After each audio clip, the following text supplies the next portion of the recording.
nervous, hungover. Only anger kept me going. I can't tell reality from dream anymore, but it seems I have an imaginary editor to help me. She's an old woman in a funeral dress. I call her Barbara Jagger. She's very strict.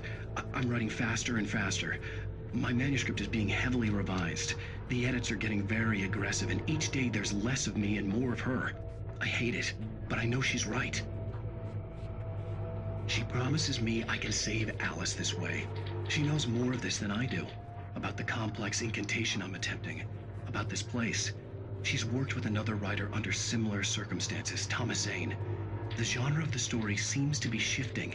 It's turning into a horror story. I'm getting close. I can feel it.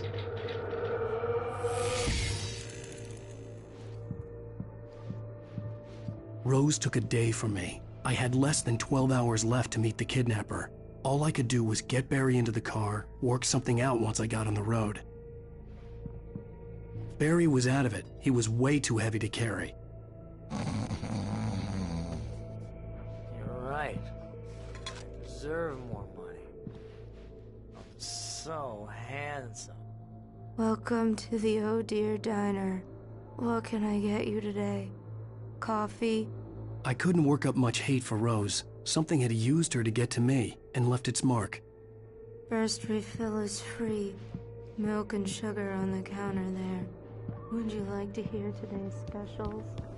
My gun and flashlight were gone. I'd have to find a way to get Barry into the car as quickly as possible. There was no time to waste. Mr. Randolph liked Rose. That little smile she had. How she was still sweet when life had tried so hard to make her bitter. It wasn't any of his business what she did in her trailer. But those strangers, the writer and his smart-ass sidekick, looked like trouble. And they'd been in there for hours, way past her normal bedtime. He reached for the phone and called the sheriff's station.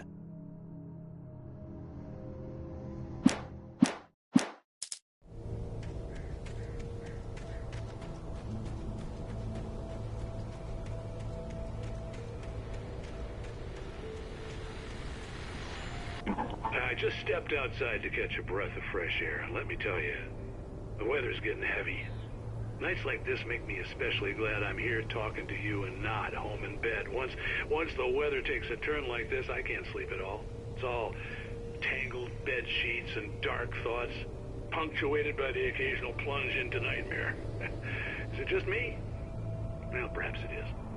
But I hope I can make the night a little bit easier to get through. Caller, you're on KBF FM. Hey, Pat, it's Walt Snyder. What's on your mind, Walt? Well, I ain't the way you are, but, well, I can't sleep either, you know? I just been staring out the window here, trying to make sense of it all, but, I ain't been drinking either, you know? I just... Well, you sound like a man with a problem, Walt. I had argument with Danny, and, then I got in trouble with the law, and, I'm just, well... I heard something like that, Walt. Yeah, well, Danny's my best friend, and, they let me out on bail today, and now I'm just alone here at the window, waiting. Man, and there's something in the air tonight, man. I was just outside looking up at the sky above our broadcast tower thinking the same thing. What are you waiting for, Walt? I don't know.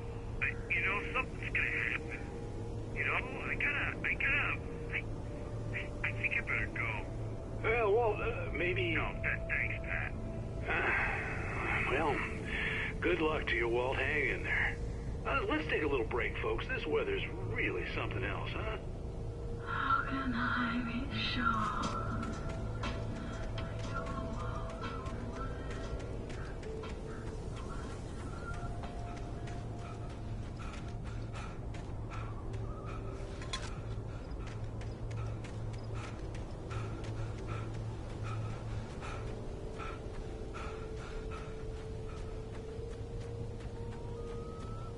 Oh, you're gonna get it now. God knows what you've done to that poor girl. This is Agent Nightingale, FBI! Get him up, Hemingway! You're under arrest! You move a muscle, I'll unload right in your goddamn face! Stay right where you are, Spillane!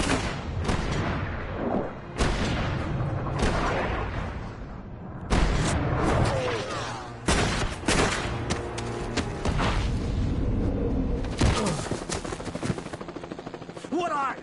I'm standing right here, you goddamn maniac!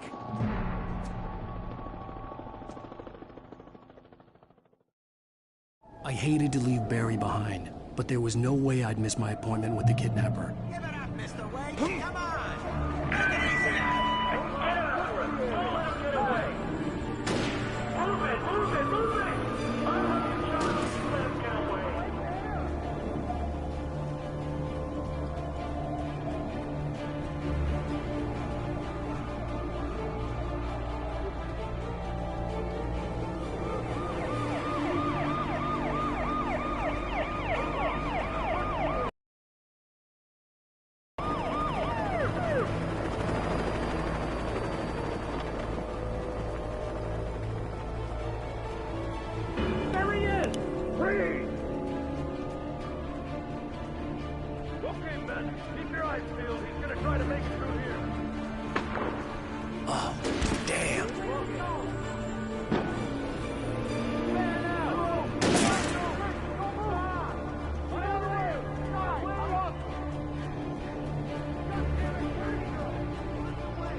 For decades, the darkness that wore Barbara Jagger's skin slept fitfully in the dark place that was its home and prison. It was hungry and in pain. It dreamed of its nights of glory when the poet's writing had called it from the depths and given it a brief, terrible taste of power and freedom. The rock stars had stirred it from the deep sleep the poet had sunk it back to in the end. When it sensed the writer on the ferry, it opened its eyes.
This horror was everywhere I went, circling me.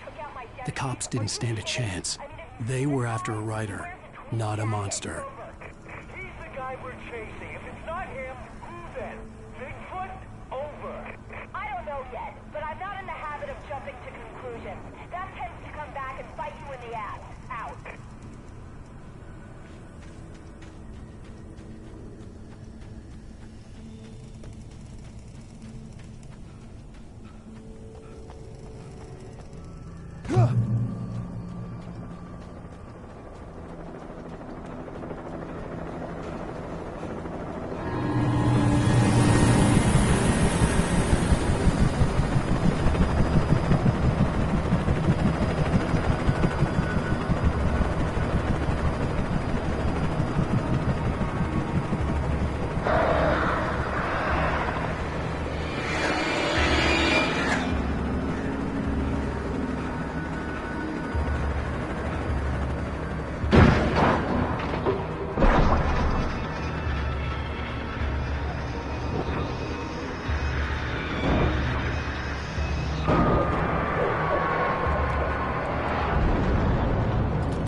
Thornton here.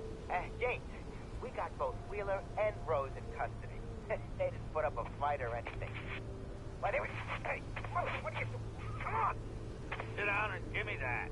James, Mulligan here. Over. Go ahead, Mulligan. Over. We got Wheeler and Rose here. Wheeler's drunk or hopped up on something. Speaking of which, that Fed had a pretty distinctive whiff of Otis Scotch about him, you know what I mean. Over. I don't have anything on that, Deputy Mulligan. Over. Well, whatever. Anyway, Rose is just being plain weird here. You better get Doc in to take a look at both. Over. Gotcha. You better get them here quickly. The, Fed's gonna want to interview Wheeler. Over. Oh, yeah, I'll bet he does. Looks like they have a lot in common. Mulligan out.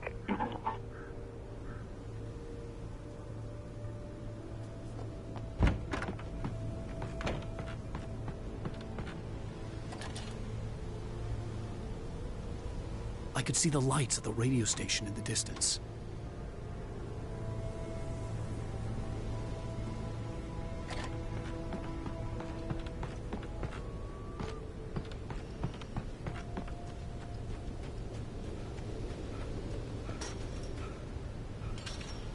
I imagined that the broadcast tower in the distance was part of the local radio station. Maine seemed like a decent guy. Perhaps he could give me directions to the coal mine.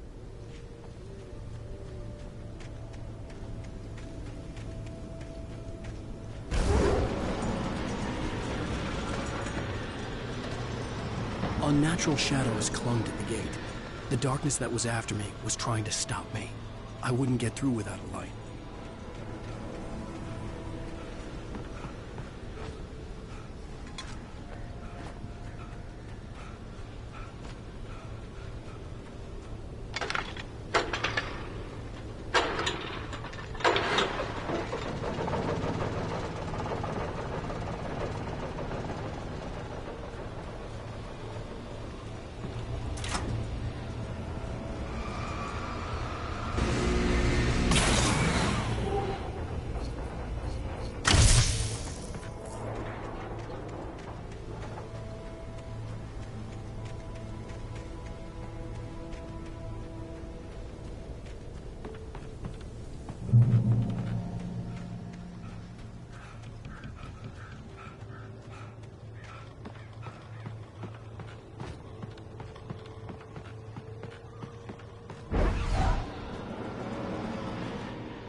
It took me a moment to recognize the flashbang grenades.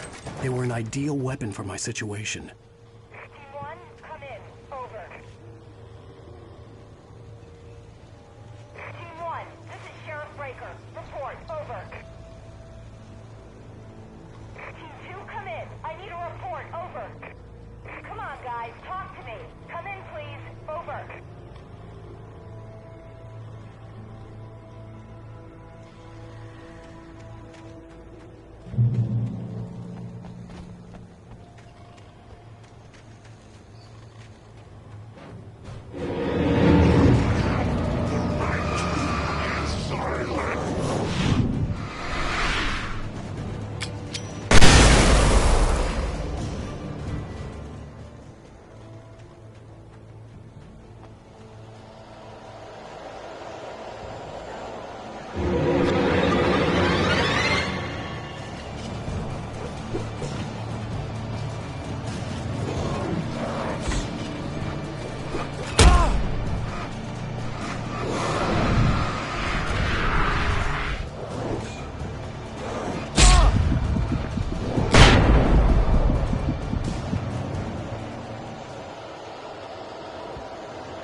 And here's another call.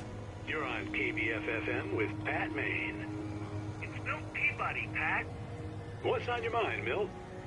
Well, I live near the trailer park, Pat, and there's a big ruckus going on over there. Well, that's just up the road from me, too. What's going on, do you know? I don't know, but there's a bunch of police cars there, lots of sirens, a helicopter buzzing around, and I think I heard some gunshots. Gunshots?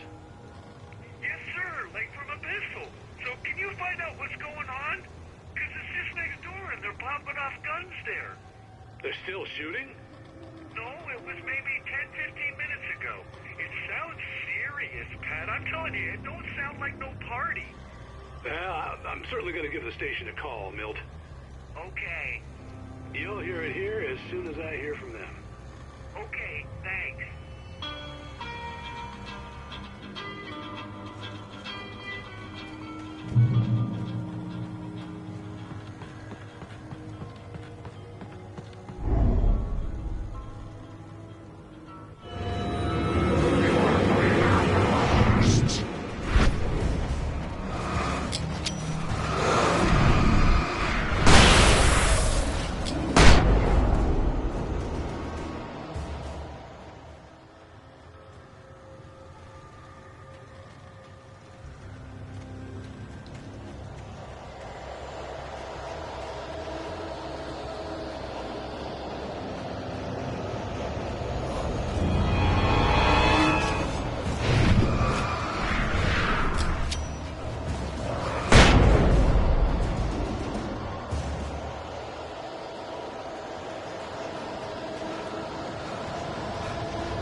I hope Maine could lend me a car to get to the coal mine. Oh, hello, Lorna. What do you have for us? Well, I just don't see why the cops bother with the trailer park. What do you mean? It's a trailer park. Of course you're going to have trouble in a place like that. I mean, what do you expect? The sheriff should be helping us normal citizens instead of wasting resources on those people. Well... Let the trash sort themselves out. I'm sorry, but my granddaddy settled in Bright Falls in 1911. Well, thank you very much for that compassionate viewpoint, Lorna. How can I be sure?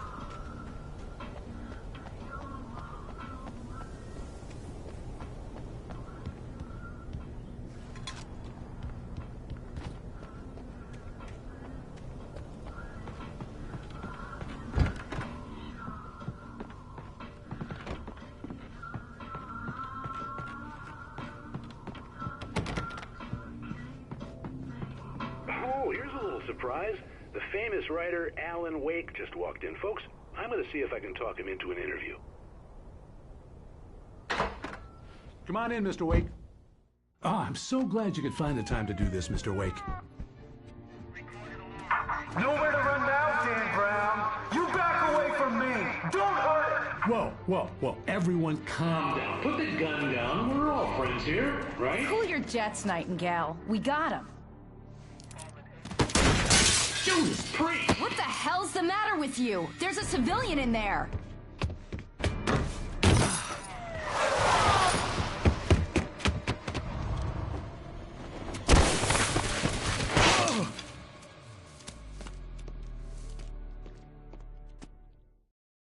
I'll get you yet, even if it kills me. You hear me? You hear me, H.P. Lovecraft? I had fallen off so many cliffs it was ridiculous. That's what you get for naming a book The Sudden Stop. It was probably good I hadn't had the chance to tell Maine where I was going. I'd have to lose the cops and find my own way to the mine.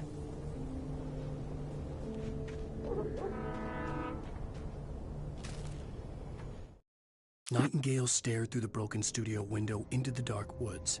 He turned around, started to walk out, but Maine grabbed his arm. "Young man, you almost shot me. You don't shoot off rounds at people like that. What's the matter with you?" Nightingale shook his arm free, marched out. His cheeks burned with rage and humiliation.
Danny had stepped out, but what stumbled back in was something else. Something alien.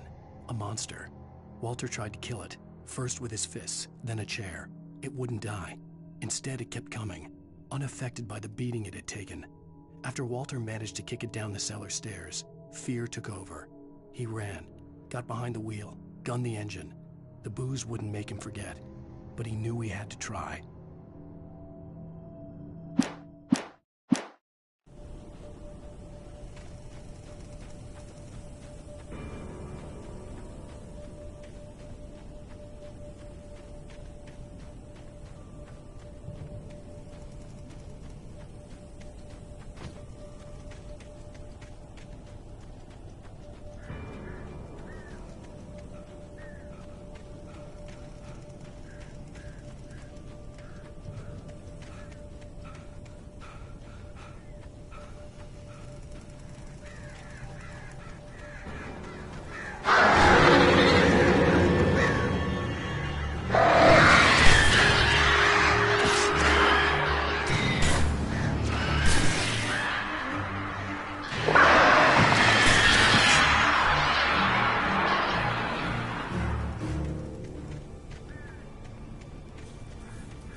There was no sensible reason for the power company workers to be here. It was almost as if they'd been left for someone like me to use.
The bulldozer's engine roared to life. Mud and rocks flew as it fought for traction. It crashed through the concrete wall and landed heavily in the yard. If it were an animal, it would have shaken its head after the impact, fixed its eyes on me, and charged. Of course, it had no head, nor eyes. Shadows crawled on its form, twisting it into a monster. Then, it came for me.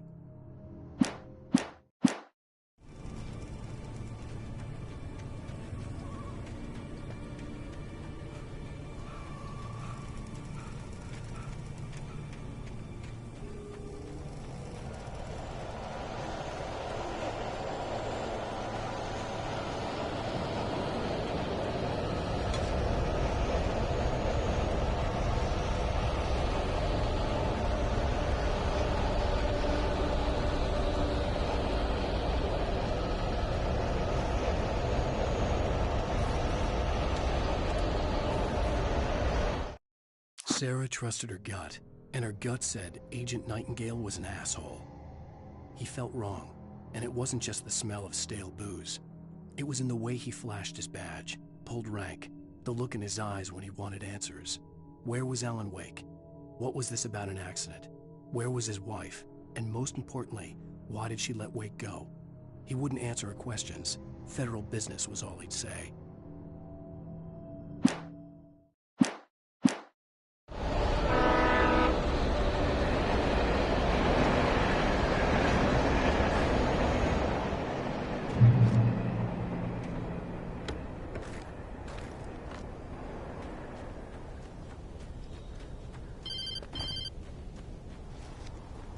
Hello? The most stubborn man I've ever met. Alice? Alice? Alan. Alan. I'm so afraid. He keeps me in the dark.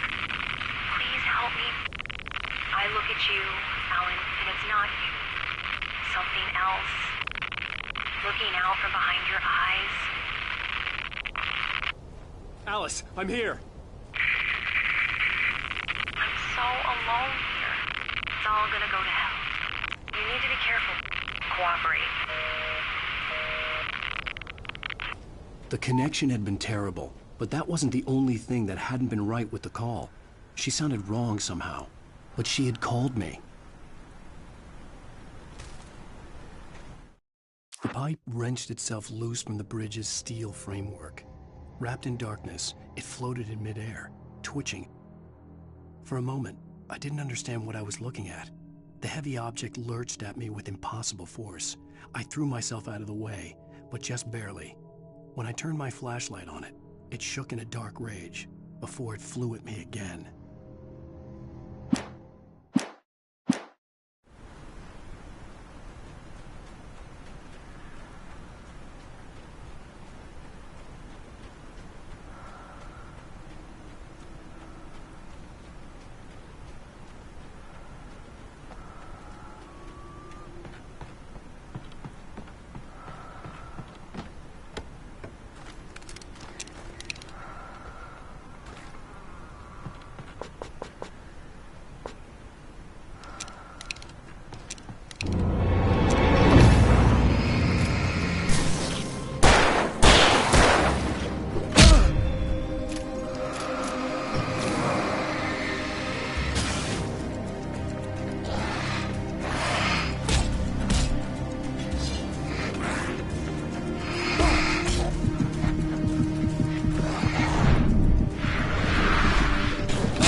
I could see a railway bridge up ahead, and a warehouse of some sort on the opposite shore.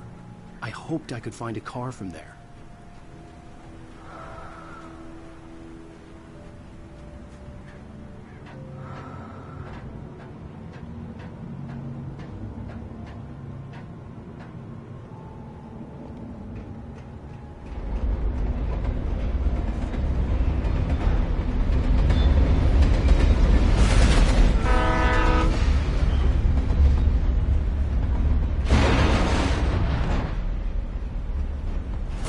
darkness that was pursuing me was growing stronger, and it was taking over everything in its path.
I slammed the door shut right in his smug face.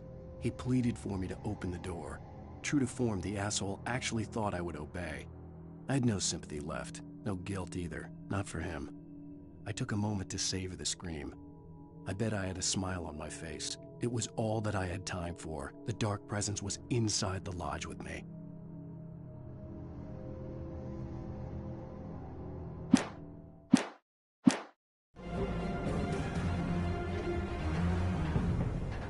As a teenager, just starting to get interested in writing, Stephen King had been a source of inspiration to me.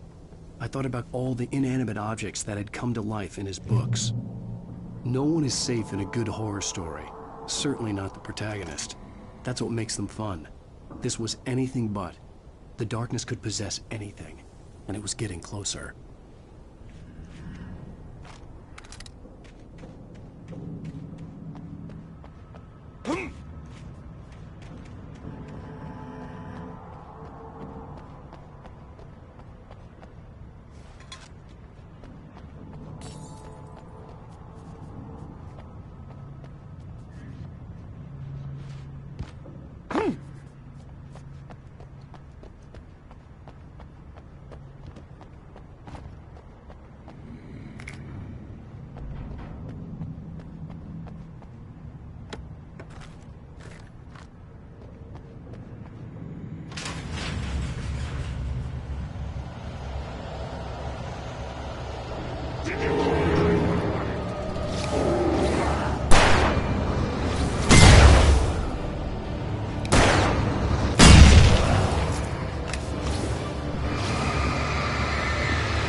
The darkness surged towards me, sucking everything loose from the ground into its depths, tugging at my clothes. I saw the flare the kidnapper had dropped and threw myself towards it just as I felt my feet leave the ground. The darkness embraced me with the force of a tornado. Somehow I managed to light the flare. The darkness roared and cast me away. I fell toward the dark waters of the lake far below.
I had never been this glad to see the sunrise.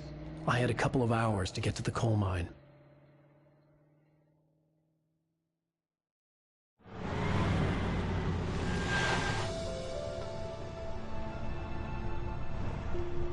The coal mine wasn't far now.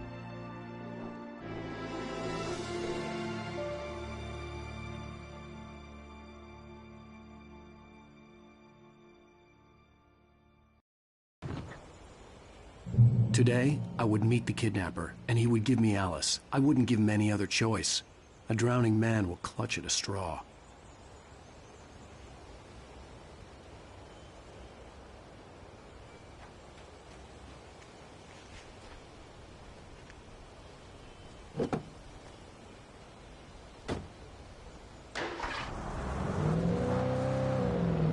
Little by little, without realizing it, I'd come to believe that the story in the manuscript was coming true.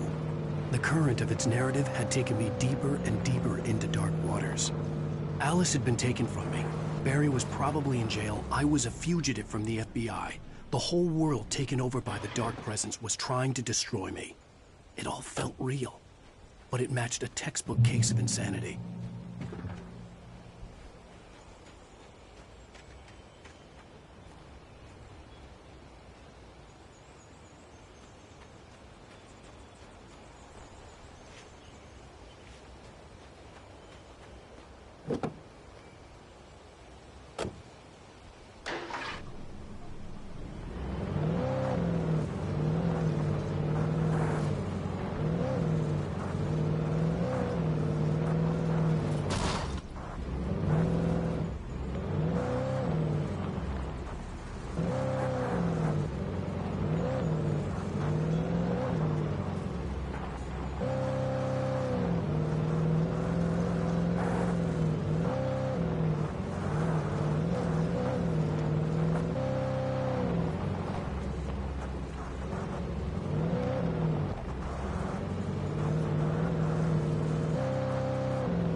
This is Pat Maine, and you're listening to KBF-FM. Folks, I want to apologize for kind of abandoning you to that looping music track last night, but I was detained.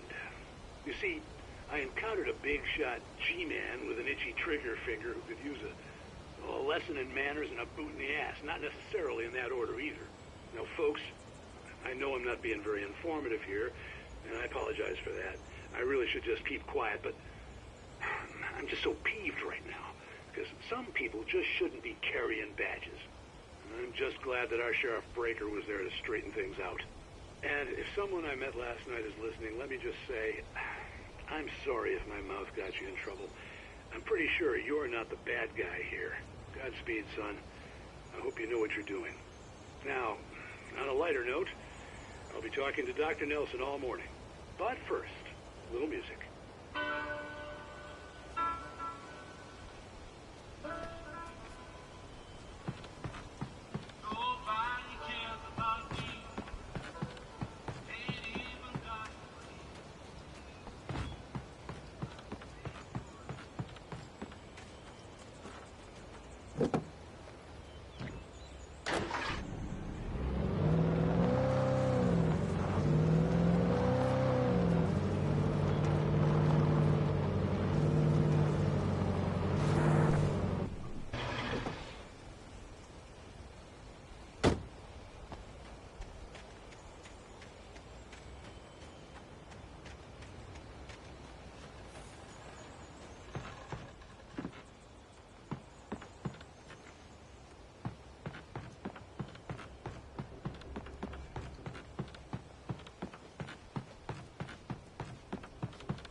For Mott, spying on the writer on the ferry had been a disappointment.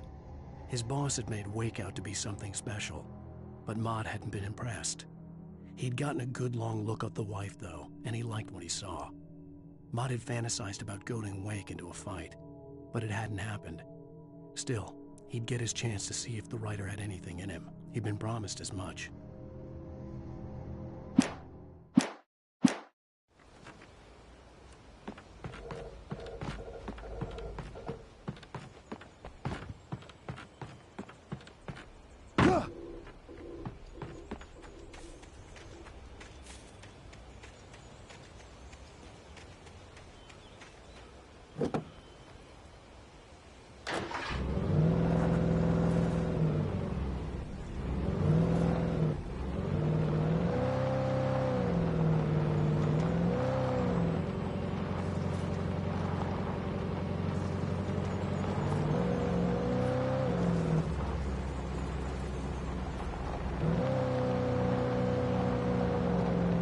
I was early.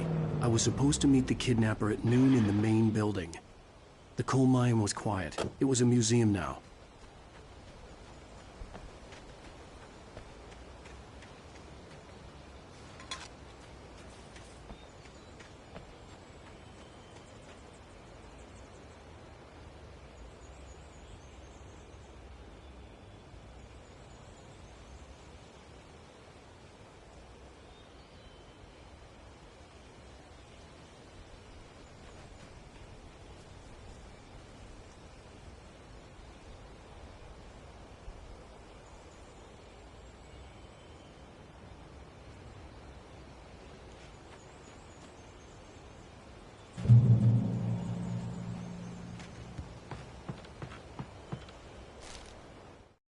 With Nightingale gone and the night wind blowing in through the broken studio window, Maine stared at Sarah. The sheriff looked away. Maine's voice shook with barely controlled anger. That boy's doing more drinking than thinking. I hope you know what you're doing, Sarah. He's got a sickness in his eyes. You take my word for it. He wants Wake for a reason, and it's not for anything good.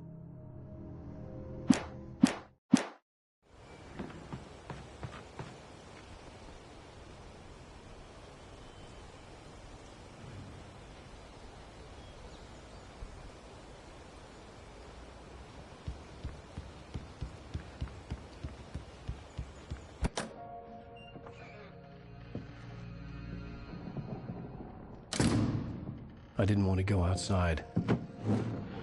Cops had to be looking for me. The noon sun turned the place into a sauna. The day dragged on.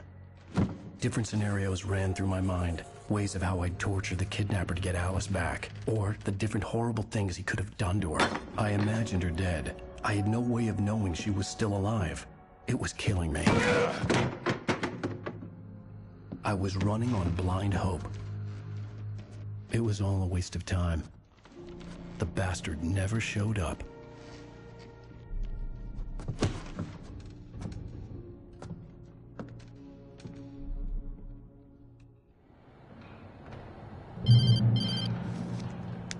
Wake! Where the hell are you? Change of plans. You know where Mirror Peak is? It's a big mountain north of where you are. You follow the path from the mine, you can't miss it. There's a lookout point there. I'll be waiting. I'm through being jerked around by you. You want to see your wife alive? Because if you do, you better watch what you say to me. Do we understand each other? I want to talk to Alice. Yeah, and I want the manuscript. Don't keep me waiting, Wake. Hello? Hello? Ah! I'm gonna kill him! I had to get to Mirror Peak.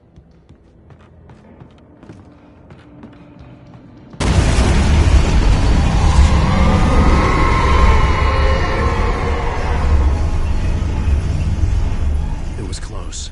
Maybe closer than ever before.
When Thomas Zane fell for Barbara Jagger, it happened fast.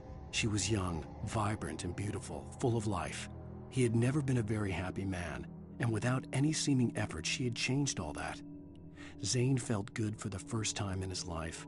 Everything she did was another piece of a jigsaw puzzle he hadn't even known he'd been missing. And best of all, she made the words flow, strong and sharp. She was his muse.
The only way to reach the hillside ahead was to go through the building.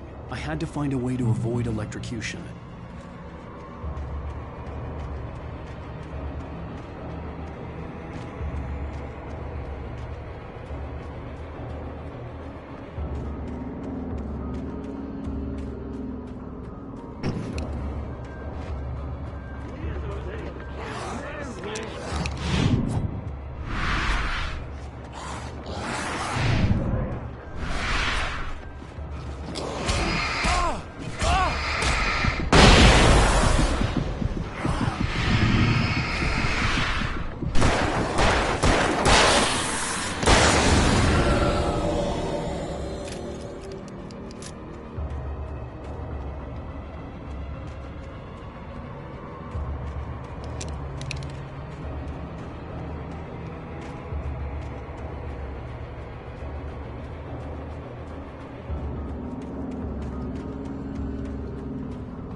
Some of the taken retained echoes of their former selves, but these were just the nerve twitches of a dead thing.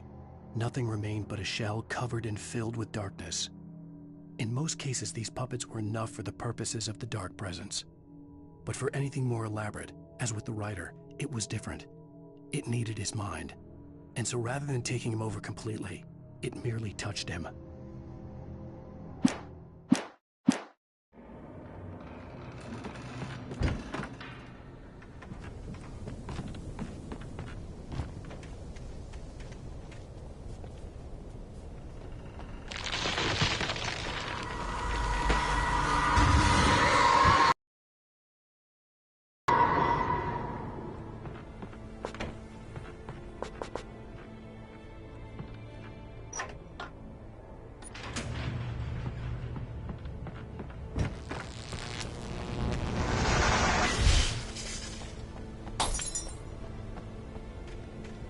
There was no way the flashbang grenades were standard power company equipment.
I stared through the bars of the jail cell. Barry stood behind me, swaying on his feet, looking as ill as I felt. Agent Nightingale stood on the other side of the bars with Sheriff Breaker. Nightingale had a stack of manuscript pages in his hand.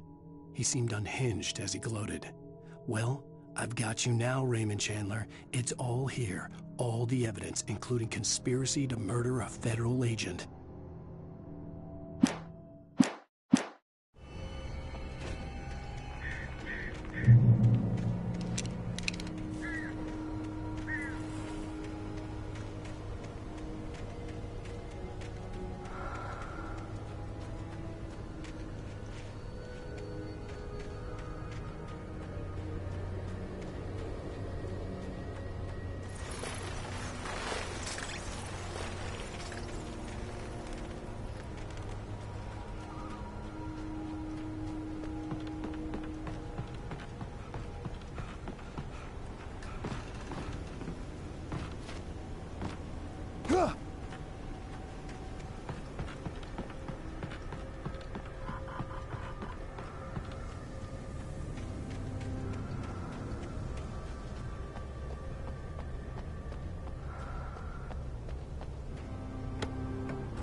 I had no real plan. I was going to give the kidnapper all the manuscript pages I had for Alice. If that wasn't enough, I'd hold him at gunpoint and make him talk.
I had no real plan.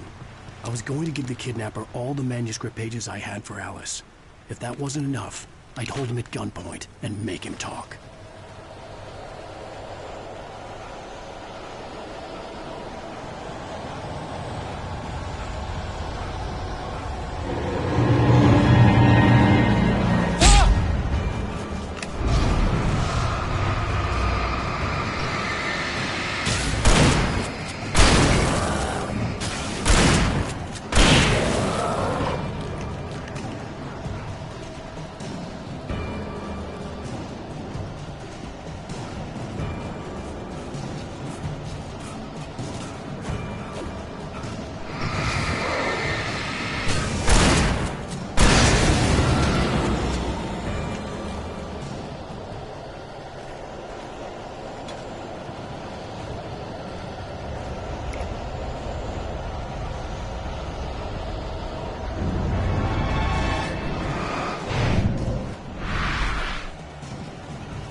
The dark presence was moving ahead of me in the same direction I was going. A cold feeling settled itself in the pit of my stomach. Was it going for Alice?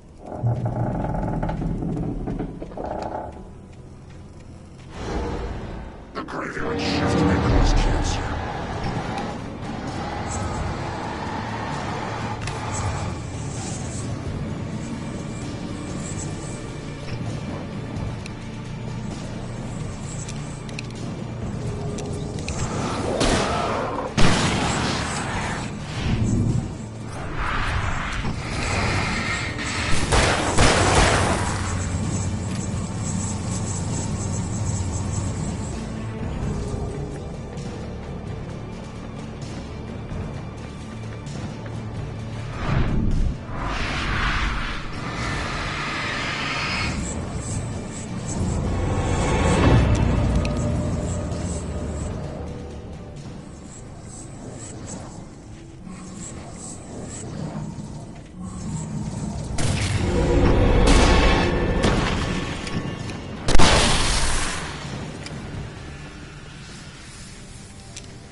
The place was dead, a ghost town.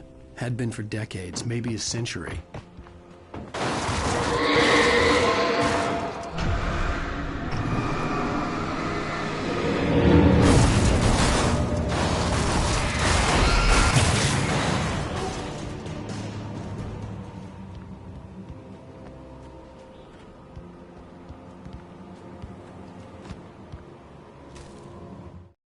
Things were never as simple in real life as in fiction. I had lost count of the times I had wished there'd be a clear reason for my writer's block. Something to fight, something to lash out on. There wasn't. I was filled with doubt. I was nothing like the hero in my books. Alex Casey had gone through his life with single-minded determination, never wavering from his goal. Even now, I was angry at myself, angry at Alice, angry at Barry. I was fumbling and I had no plan.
Anything outside of writing is a struggle. I feel ill. I managed to make my way downstairs. There's a shoebox filled with books and papers by Thomas Zane. It's very hard to focus, but I managed to read some of it. He's a poet, and a good one. He writes of muses and creators summoning fabulous things from a magic lake, using his powers to shape the world of a realm of gods and dreams and demons, dark things that wait for a chance to slip through, wearing the flesh of men as disguise. Zane writes about himself, his girlfriend being taken over by a dark presence, about growing scared of the lake. Zane believes it's a mirror to the gaping void of darkness above, where some Lovecraftian presence lurks. I crawl back upstairs. I'll borrow these things for my story. They ring true. They fit.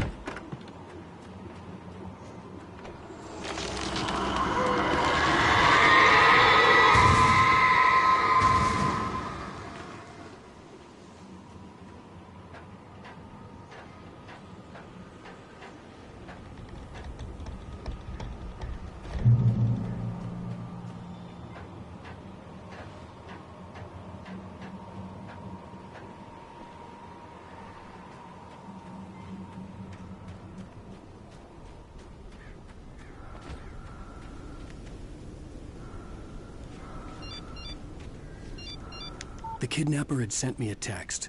The message was full of spelling errors and insults. It was telling me to hurry up.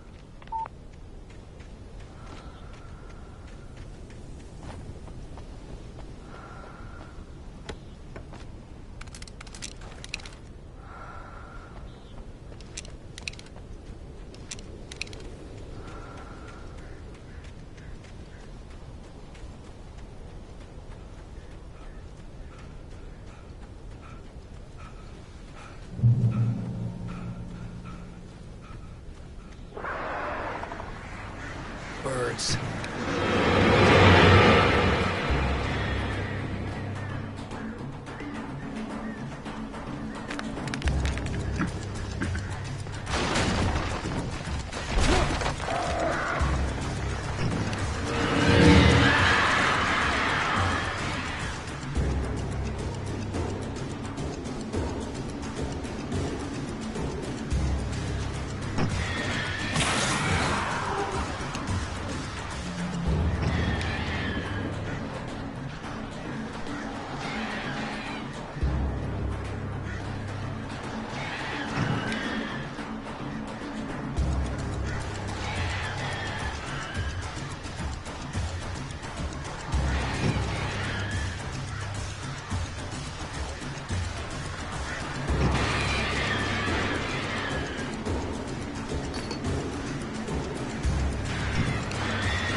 Without warning, the headache stabbed at my brain.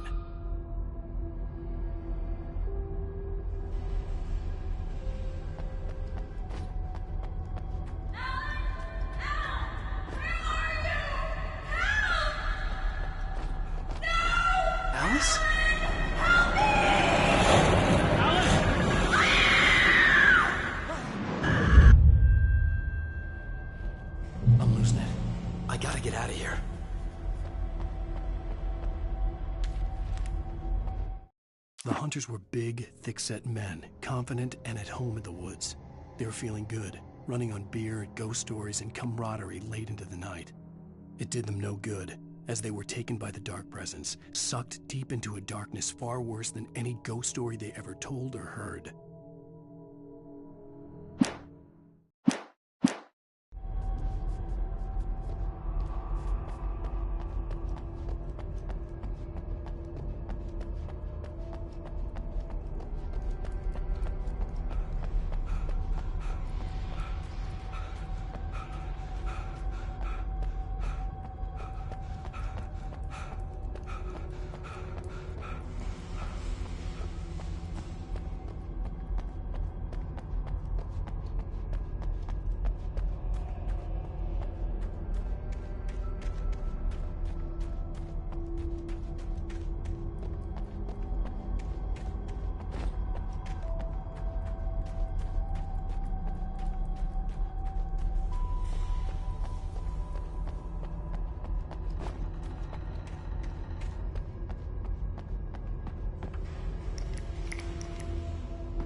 Even behind the closed doors and curtains of his grimy room at the Majestic, the local motel, Nightingale could feel the locals' eyes on him, the unrelenting pressure of their judgment. He forced it out of his mind. For all he knew, they could all be under Wake's spell already. You do what you have to do to get the job done. He took comfort from the bottle in his hand. Please, he thought, just let me get through this.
I'd have to make my way up this mine shaft in order to go on.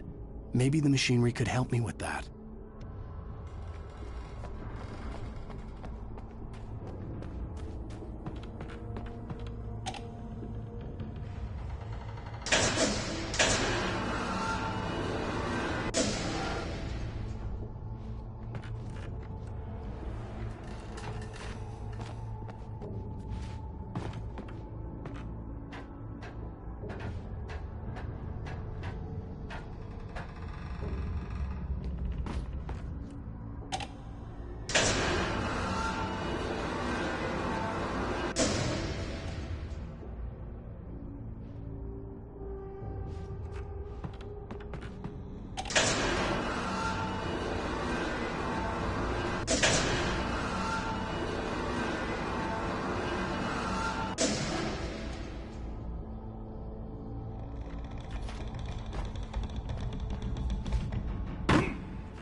Lightning flashed behind the windows of Cauldron Lake Lodge.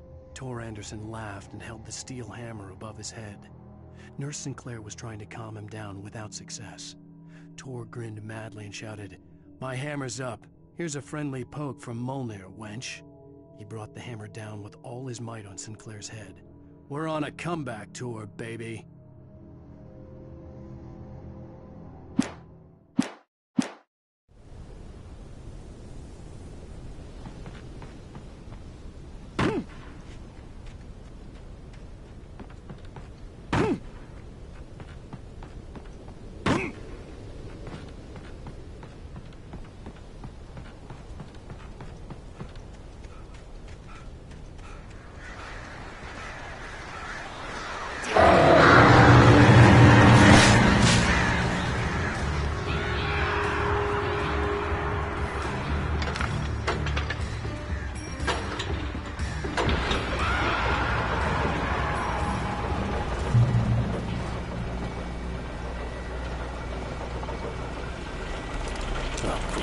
Another cable car. Just great.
Maud had checked all of Stucky's rental cabins. There had been no sign of the Wakes. It was dark when he'd found their car parked at the end of the road by Cauldron Lake. It made no sense.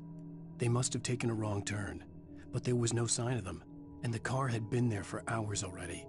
Frustrated, Mott stood on the rotten ruin of the footbridge that had once led to Diver's Isle before it sank beneath the waves years ago. The boss wouldn't be happy.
I could see Cauldron Lake. I thought I could make out the spot where the island and the cabin had been.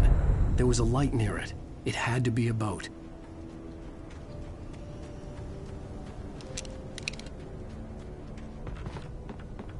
I was close now. I had to get there fast. I dreaded what I would find. I tried to hold on to Alice, but her form melted away. I was losing control. Dr. Hartman stood in her place. I wanted to hit him, but my arms were jelly. He smiled. It was a reassuring smile, and I hated him for it. I had to give you a sedative. Don't fight it. You went through another rough period. Right now, it's very important that you stay calm. We don't want you to have another episode. You're a patient at my clinic. Have been for a while now.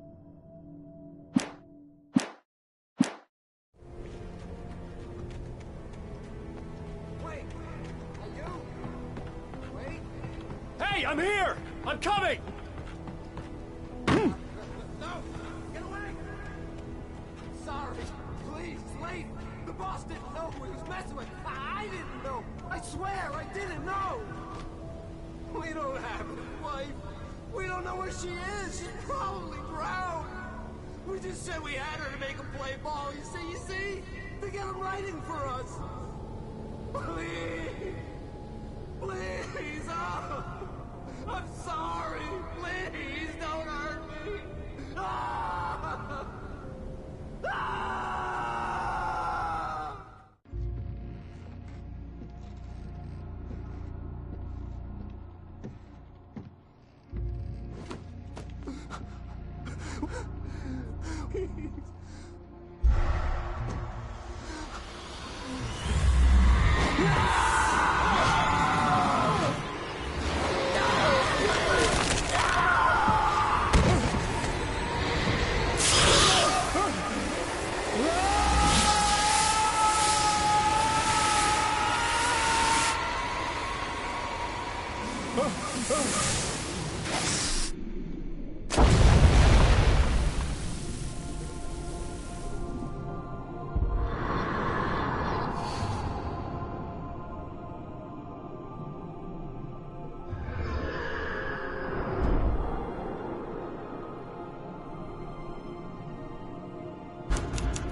Previously on Alan Wake, I'm hunted by the law. Sheriff, Wake's running.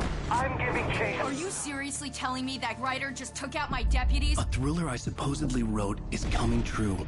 The genre of the story seems to be shifting. It's turning into a horror story. I was told that Alice had been kidnapped, but that was a lie. We don't have his wife. We don't know where she is. Her purported kidnapper was eaten up by the dark presence before it attacked me.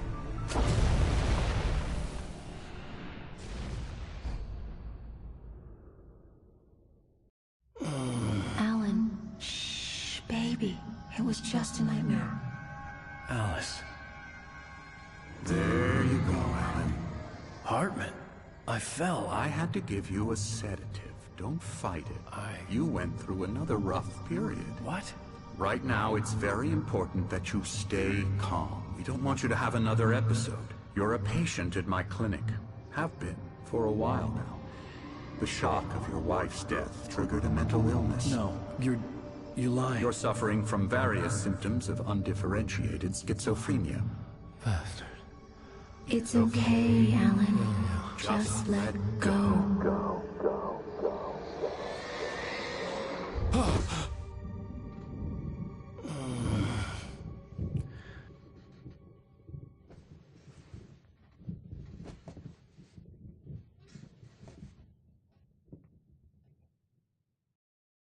I felt groggy.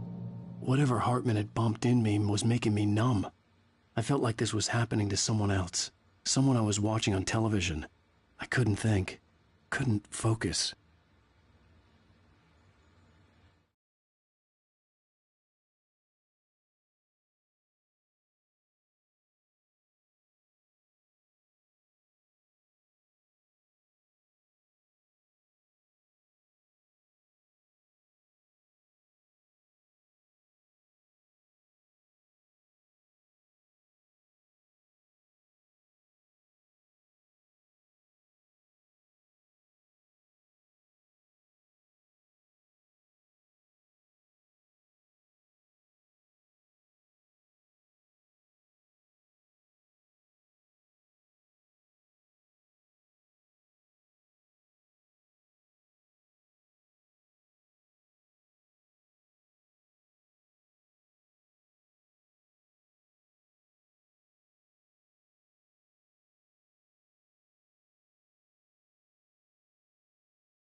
There were only empty sheets of paper here.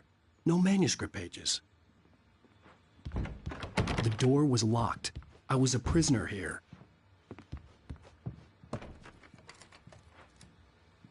Good evening, Alan. Are we feeling better now? Feeling calm? Yeah. I see you brought your pet gorilla with you. So sure, I'm calm. I get the message. Loud and clear. Why, right. That's the spirit. You're being very brave, Alan. I understand you're confused. I would be more concerned if you weren't suspicious of me. I don't blame you for it. Big of you. Now, why don't you come with me? We'll reacquaint you with my clinic and go over everything you might have forgotten.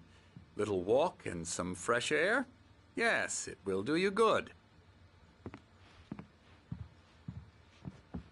This corridor is for patients. Most of them aren't here right now. Jack took them out for a fishing trip, except for the ones who are particularly vulnerable, of course. I encourage creativity as a part of the recovery process here at Cauldron Lake Lodge. I specialize in treating artists. I bet you do. Splendid, Alan. I honestly believe we can get this thing under control if we work together.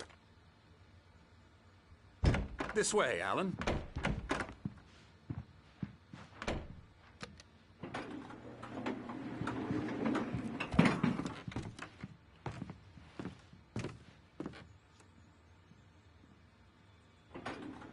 Now, Alan, from past experience with you, I know I need to get right into the heart of the matter as quickly as I can after an episode. So I'm just going to say this. Alice is dead. No. You're in a very vulnerable state until you understand and accept this. Alice drowned, and you couldn't face that. You're suffering from hallucinations, paranoid delusions, unusual thinking, an obsession about light and darkness, a feeling that everything revolves around you, your thoughts and dreams. Your mind has constructed an elaborate fantasy scenario in which your writings are affecting reality. She has been kidnapped and supernatural forces of darkness are trying to stop you. We go this way, Alan. I wasn't ready for another shot, so I went along with it. He had to be lying. But under the influence of the drug he had given me, I had to fight not to believe his words. It's all in your head. You've been making it up. Apart from the tragic accident with your wife, no one has been killed. Your delusions are just a manifestation of your subconscious mind trying to protect you from the too painful truth. Unless we fight the fantasy, it will return. I know the instinct is to resist me, but think about it. Doesn't this make far more sense than the insane supernatural conspiracy you have concocted in your mind? You're a skeptic by nature, Alan. We both know this. Everything can be explained logically.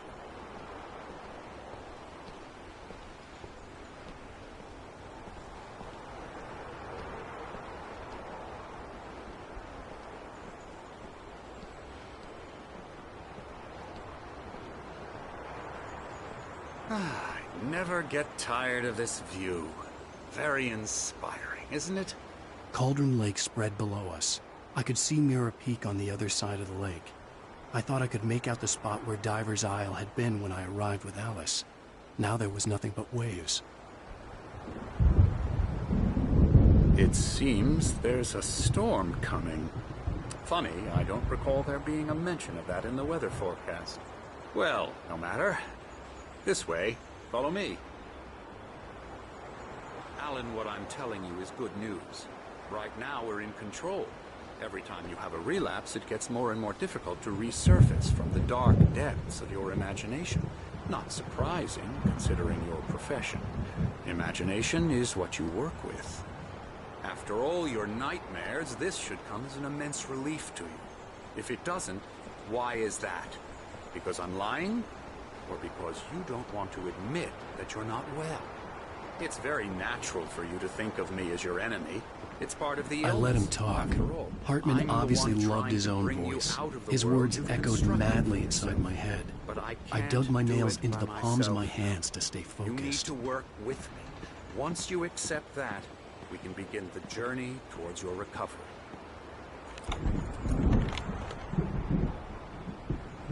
Come along. Let's go inside.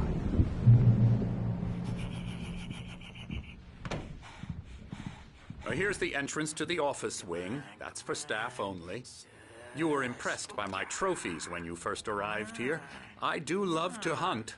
The great outdoors, man versus nature. It's wonderful stuff. Pretty damn wonderful, yeah.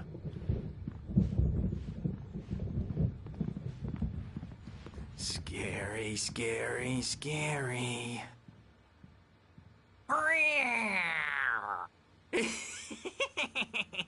Emerson.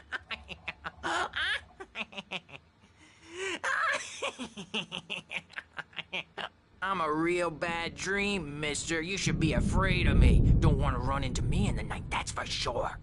Please, Emerson. Mr. Wake is confused enough as it is. Yeah, you'd like me to go away so you won't be scared. But you can't just decide what kind of dream you have or when you have it. Emerson. Okay. Sorry. Boo. That's Emerson. We're actually making some progress with him, I'm happy to say. He works on video games. Ooh, yeah. It's trash, of course, but it does involve some small creative effort, which makes him receptive to my therapeutic methods. No kidding.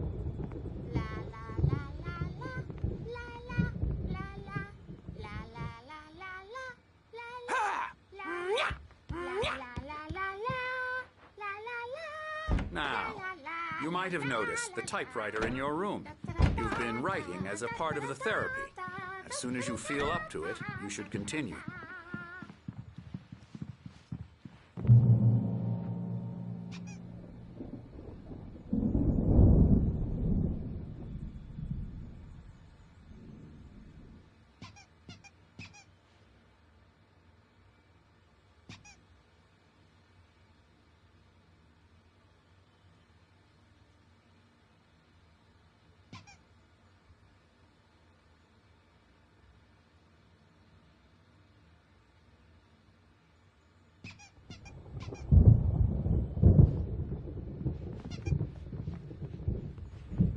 My rheumatism's killing me. There's a storm coming. Oh, what a storm. I hope it wipes this place off the face of the earth. And these two are the Anderson brothers, Odin and Thor. They had how should I put this? A heavy metal band in the 70s and 80s called Old Gods of Asgard. They even adopted new first names to complete the image of Viking gods. After the band broke up, they lived on a farm nearby. They are, well, in advanced stages of dementia. They're well cared for, TLC and all that. There's nothing more that can be done. I'm afraid that the rock and roll lifestyle has left its mark. Oh, that won't do. I'm so sorry to cut this short for now, Alan. The power has been acting up. I'd better go check on it. We'll continue this soon. Meanwhile, when you feel up to it, return to your room and try to write. It really is for the best. Don't you think? I'd like to bash his head in with a hammer. Oh, he'd love to fish out our secrets, but he has no clue. He's not crazy enough. Not crazy like us, Sonny. Yeah! Being crazy's a requirement, Sonny. Who else could understand the world when it's like this? It takes crazy to know crazy. That's the sanest thing I've heard in a while. Zane! You're all right, Tom. Hey, we like him, don't we, bro? He's got to go to the farm. The Anderson farm. Valhalla! We wrote it all down, lest we forget. A crash course. All you need to know to get your head right. You need to find the message. Here, Sonny, here's something for you. Gave me a rash, but I kept it safe from these bastards. Zane could feel the poems, taking form, shaping things. As he experimented, he imagined he could almost feel the power surging through the keys of the typewriter. It exhilarated him, But there was fear, too. If not for his young assistant Emil, he would have given it up. But Emil convinced him otherwise. He too had a way with words. My head was clearing up, or according to Hartman, I was sinking back into the fantasy. I was convinced he was lying to me about everything. Crazy or not, the Andersons made more sense. Tom, you got any booze on you? Yeah, no.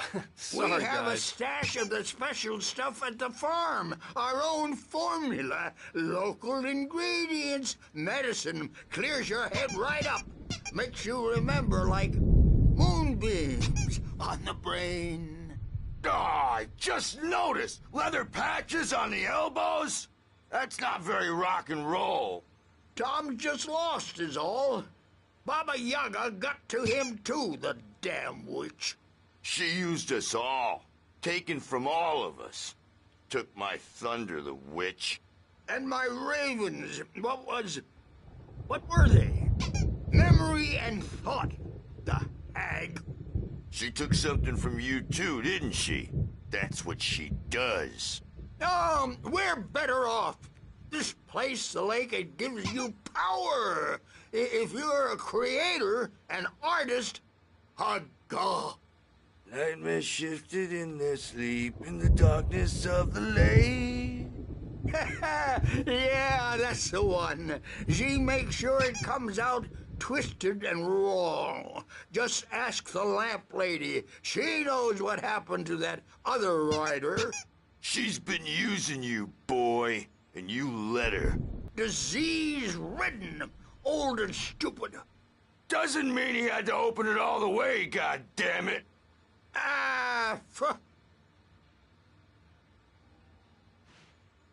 So tired. Built the farm close to the lake. A place of power. We had parties there, man. You should go there and have a party. He's checking on it now. Yeah, good thing he's not overreacting or anything. Well, he's the boss. I may need a hand here later on, Birch. The storm's bound to make you-know-who jumpy. You know how they get. Gotcha. Doc's got me looking after Wake here, but holler if they get too rowdy. I'll do that, Birch. Hey, Wake, why don't you humor Dr. Hartman and give the writing a shot, huh? Typewriter's in your room. You can get to your room by those stairs, Wake. Something's wrong. I'm not myself. It's hard to think that there's a shadow inside my head. I can only focus on writing. Everything else is a blur. I'm trapped in this cabin. Have been for days, but it's always dark outside. My editor is real. I saw her again. She's not human. It's not human. A dark presence is wearing the old woman's face. She was covered in clinging shadows. There's a hole in her chest where her heart should be. I think I've made a horrible mistake. I don't think I'm any closer to saving Alice. It's been lying to me, using me to get the story it wants, and the story will come true.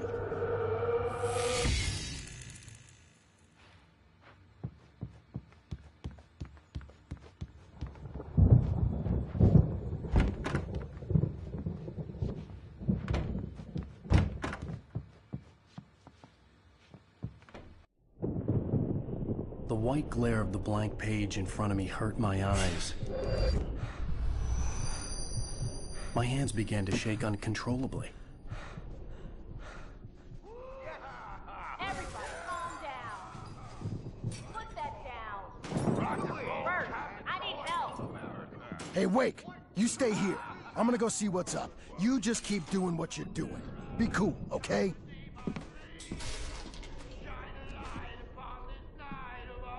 I didn't know what the chaos was all about, but it could be my only chance of getting out of here. Here it comes. I don't Hammer's up. Here's a friendly poke from Mjolnir, wench. Oh, afraid. Hartman kept talking, giving Barry the grand tour, clearly proud of the place. He went on and on about his hunting trophies, and Barry was impressed. But he was here on business. He raised his voice, cut through the monologue. Hey, Hartman, where's Al? Hartman stopped in mid-sentence, annoyed at the interruption. He nodded at the hulking orderly standing nearby. The man smiled and clapped a practiced hand on Barry's shoulder.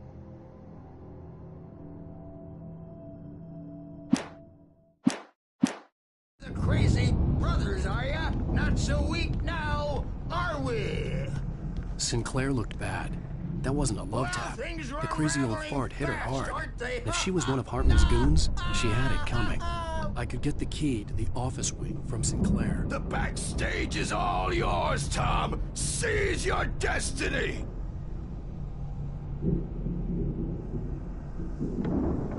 Come out and face I had to the get to music Hartman's birds. office. It's He had time taken to all pay my the manuscript piper. pages. That's where he'd been keeping them.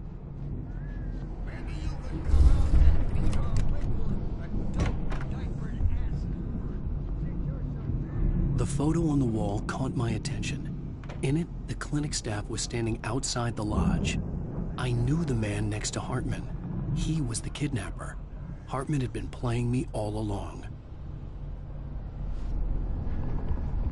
The markings on the tape said they were recordings Hartman had made at the sessions with his patients.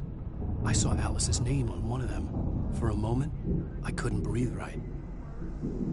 Now, Mrs. Wake, can you tell me about Alan's problems? He's more and more out of control all the time. The parties, he's so angry all the time. He's getting violent. Do you mean with you? No, not with me. No, never. Sometimes I almost wish Alan would take a swing at me, because at least that'd lead to a conversation he couldn't just march out of. But no. Alan doesn't really sleep. And the work, well, he's not writing at all. He sits there for hours and just gets more and more frustrated. And I can't talk to him. Yes. Tell me, Mrs. Wake, what would you say to him if he'd listen? I don't know. I want to say, I look at you, and it's not you. Just some stranger who resembles you. Looking out from behind your eyes, and I don't like that guy much. And now it's all gonna go to hell. But you don't ever say this. No. I've tried, but he's not listening. He's too deep in his own problems, always going on about something else. I'm so afraid I'm gonna lose him, and we're not even talking anymore. He doesn't let me in anymore. He just keeps me in the dark. I'm so alone here, even when he's home. Please help me, Doctor, because I'm at my wit's end. Well, if you can just get him here, I'll absolutely do my very best. Yeah, but Doctor, you need to be careful with him. He's not just going to listen to you and cooperate. He's the most stubborn man I've ever met. Well, I'll be sure to bear that in mind. Hearing her voice, what she was saying made me happy and sick and guilty all at once. Worst of all, I recognized the words. The phone call from her. It had been a cut-up of this. Just a recording.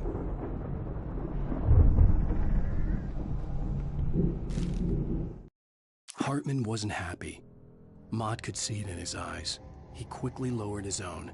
He had made a mess of it, and he knew it. The shame of failure was hard to bear. He hadn't expected Wake to say he needed more time, and he blurted out 2 days, less than Wake had asked for to show him who was in charge. But that wasn't part of Hartman's plan.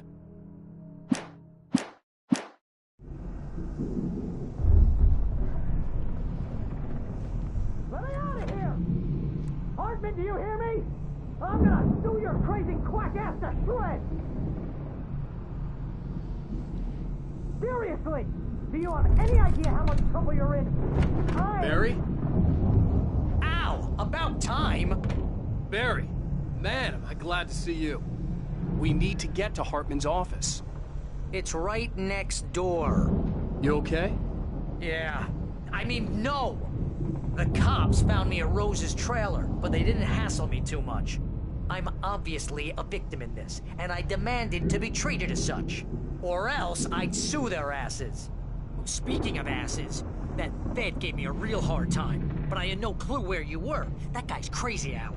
But he let me go, and then I get a call from Hartman, that son of a bitch, who tells me you're here, and I should come pick you up, but when I got here, 2 goons clobbered me and stuck me in there.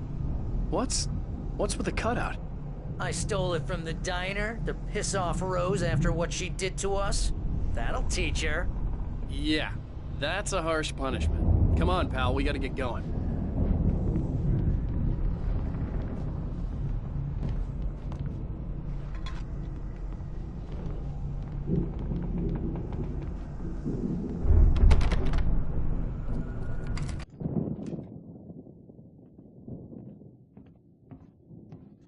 These were all the pages I had on me.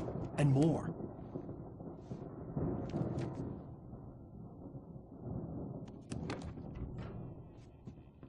Alan, please. You're sliding back into the... Tell me one more lie and I'll shoot you in the face. Ah, well, it was worth a shot. Really, Wake, come on.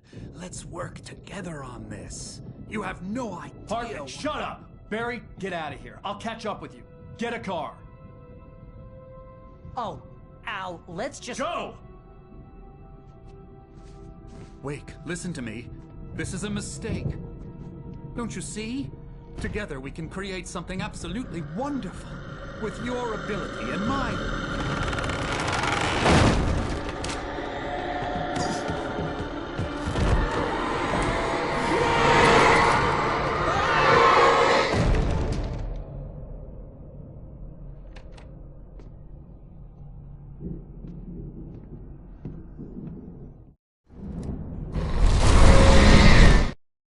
Hartman followed the fall of Alan Wake with his binoculars. When the rider hit the water, he ordered Jack to take the boat to him. The spot was easy to see in the dark, even with all the extra lights in the boat. The flare floated and kept burning even in the water. Jack turned the radio louder as the engine sputtered. The music was rough and clanking, something the Anderson brothers would no doubt have enjoyed. But Hartman chose to ignore it. Wake was finally within his reach.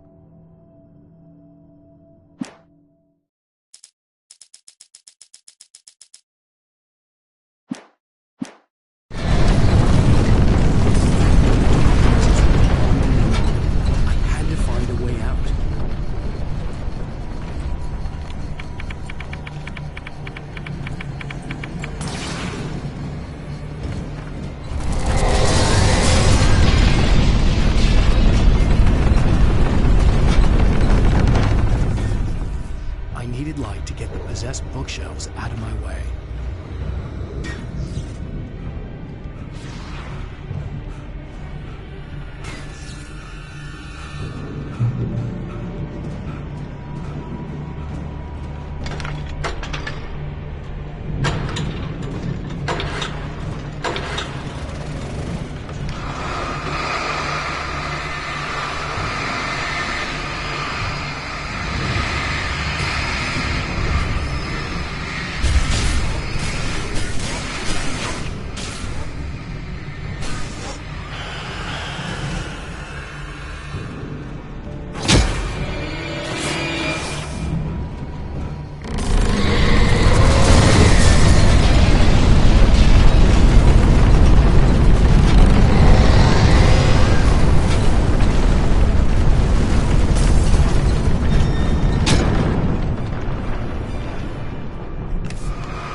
Hartman knew he was no creator.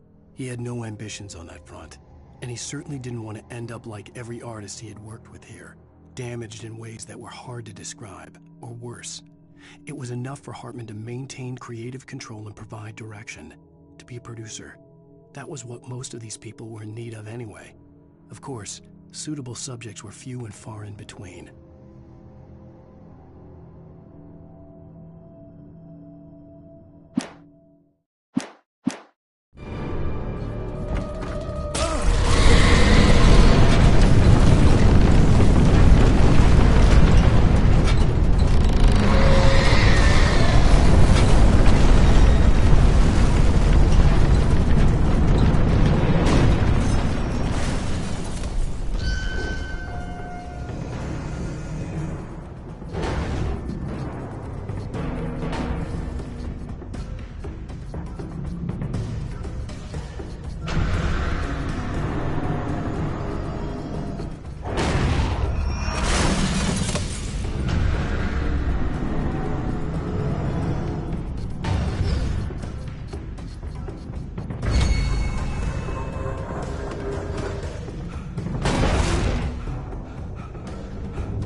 car, but the gate's locked. You're gonna have to go through the hedge maze over there. Barry, I don't have a light. Take this, Al. Oh, God! Look at the house, Al! Look out!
Jeez, Al! The house looks bad! Let's get out of here!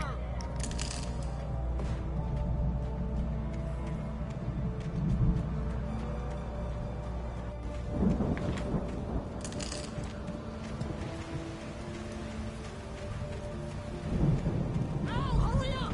I can hear those evil guys moving around!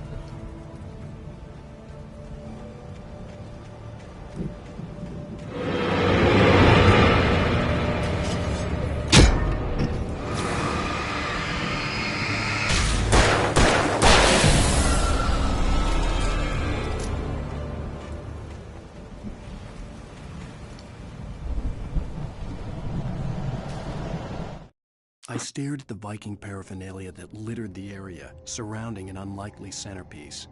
A full-size stage complete with an impressive sound system with all the trimmings, including a dragon.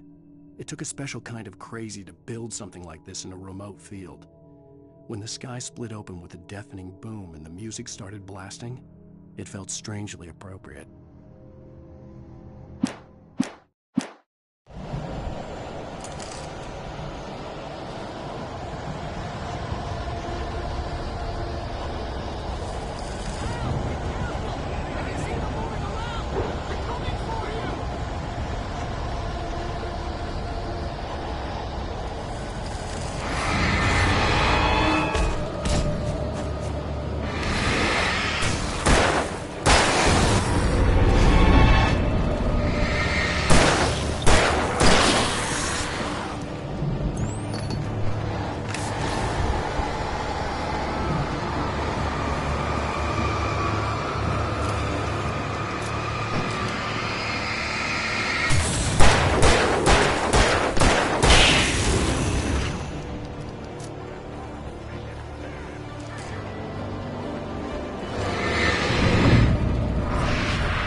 You get 2 pills in the morning, and then you'll be nice and calm all day long.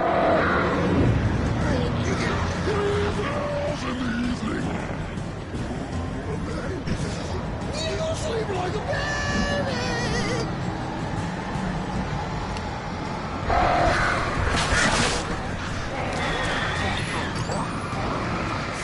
Like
Mott knew that Wake was smarter than him. Wake had more money, a beautiful wife, everything. And Hartman said Wake was important. That made him better than Mott. But Mott was calling the shots now. He'd expected Wake to whimper and grovel, but instead, he seemed willing to fight. Mott knew he'd gotten under Wake's skin. If only Mott actually had his wife. The thought made him shiver.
For the moment, Barry was just glad he had survived the fall.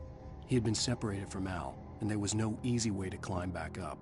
He told himself he'd be okay in the gloomy forest at night. He would just have to wait for a while for Al to find his way down. Barry turned when he heard the heavy footsteps and saw the movement. The man-shaped shadow lunged at him from the bushes, an axe held high. Barry screamed and threw up his hand. The world exploded.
Hartman watched as Wake's features slackened. The man was bullheaded, no doubt. Even lying on the bed, he'd almost broken Hartman's nose the second time. But with a little time, he could break Wake down, give him proper direction. Wake was easily the most promising subject he'd had. Well, since Tom, really. "Sleep well, Alan," Hartman whispered with a smile. "Let me take care of you." He sniffed hard to clear his throbbing nose, swallowed blood, and barely tasted it.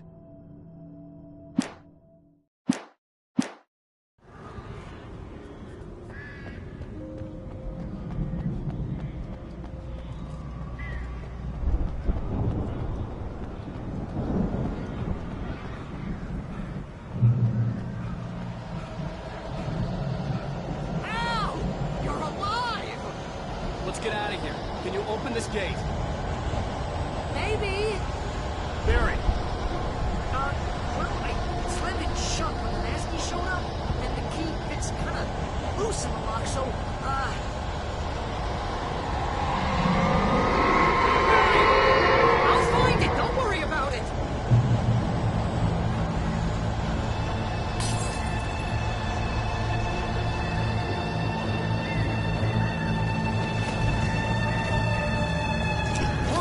Barry.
Please tell me we're headed for the nearest "You're now leaving Bright Falls. Come back soon" sign. We're going to the Anderson farm. I knew you were gonna say something like that. You know what? You owe me big time for this. When this is through, if we make it, I don't care what anybody says, I'm done with darkness. You're gonna buy me a tanning bed as a gift, and I'm gonna live in it.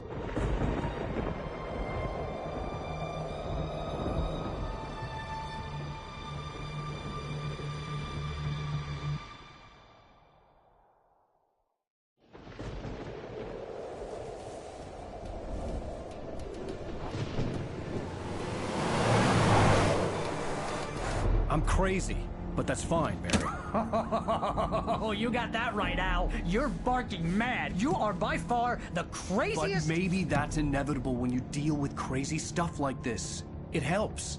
This is happening, Barry. Alice, they never had Alice. She's trapped in the darkness at the bottom of the lake, but she's not dead. Al, how can you know that? I know, Barry. I can... Al, No, listen. I can bring her back. I can find her. There's something special about this place. The lake, it does something to the works of art created here. It makes them come true. But there's a catch. The dark presence, whatever that thing is, twists it to its own ends. That's why all of this is happening. It's using my manuscript to take over everything. Al, I believe you. It happened to Thomas Zane before, it happened to the Andersons. I believe you. Crazy or not, you're not delusional. Weird shit's going down. That's a fact. I'm on board, man. I'm with you. The Andersons knew about it, but they were too far gone to tell me with all the drugs they were on. But they wrote it down. There's a message somewhere at their farm, Barry. We just need to find it. Look out!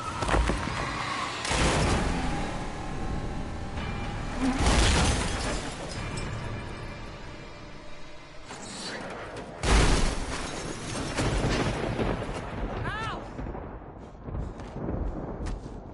God damn it, Al, talk to me!